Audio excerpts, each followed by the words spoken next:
Halo teman-teman, sebelumnya perkenalkan nama aku Nabila Kusmadi, NIM C11 2021 023818. Jadi dalam video ini saya akan mempresentasikan hasil jawaban saya dari 6 soal yang diberikan oleh dosen saya.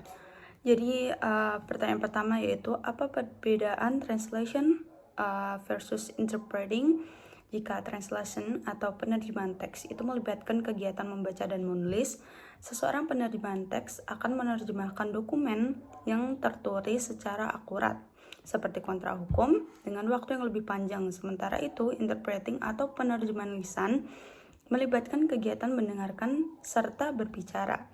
Interpreting dilakukan secara langsung, secara komunikasi berlangsung, sehingga lebih cepat tetapi tidak seakurat penerjemahan teks karena mengutamakan penyampaian maksud bukan kata per kata.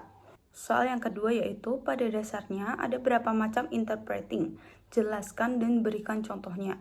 Jadi dalam video tersebut interpreting dibagi menjadi dua macam, yaitu yang pertama simultan. Adalah penerjemah langsung menerjemahkan saat pembicara selesai berbicara. Misalnya saat konferensi di mana peserta mendengarkan terjemahan secara langsung melalui perangkat audio. Yang kedua yaitu konsekutif, penerjemah mencatat saat berbicara, lalu menerjemahkan setelah pembicara selesai berbicara. Contohnya adalah pertemuan kecil saat rapat informal di mana teknologi simultan tidak tersedia. Selanjutnya, soal ketiga yaitu orang seperti apa yang ingin menjadi interpreter. Jadi, seseorang interpreter harus nyaman bekerja di bawah tekanan dan stres, karena harus mampu memahami dan menerjemahkan secara langsung.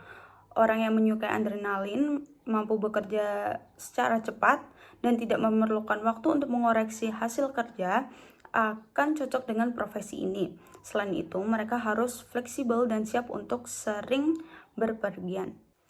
Lanjut, soal yang keempat adalah apa aspek lain dari interpreting? Jadi salah satu aspek penting dalam interpreting adalah salah satunya berpergian. Interpreting seringkali mengharuskan penerjemah untuk berpindah tempat ke berbagai lokasi, baik di dalam negeri maupun luar negeri, tergantung pada rapat atau konferensi yang mereka hadiri. Soal yang kelima, hal apa yang terbaik dari interpreting? Hal yang paling menarik dari interpreting adalah kreativitas dan kecepatan yang dibutuhkan. Proses penerjemahan yang cepat menciptakan tekanan yang menyenangkan serta adrenalin yang memicu kepuasan diri sendiri atau tersendiri. Soal yang terakhir, apa keuntungan lain dari interpreting? Interpreting memungkinkan penerjemah untuk menghadiri konferensi yang menarik dan bertemu orang-orang penting seperti tamu VIP atau delegasi, serta mengunjungi tempat-tempat yang jarang diakses oleh orang lain seperti istana, pabrik, atau tempat konferensi besar. Jadi itulah 6 jawaban saya yang saya presentasikan. Hope you like it.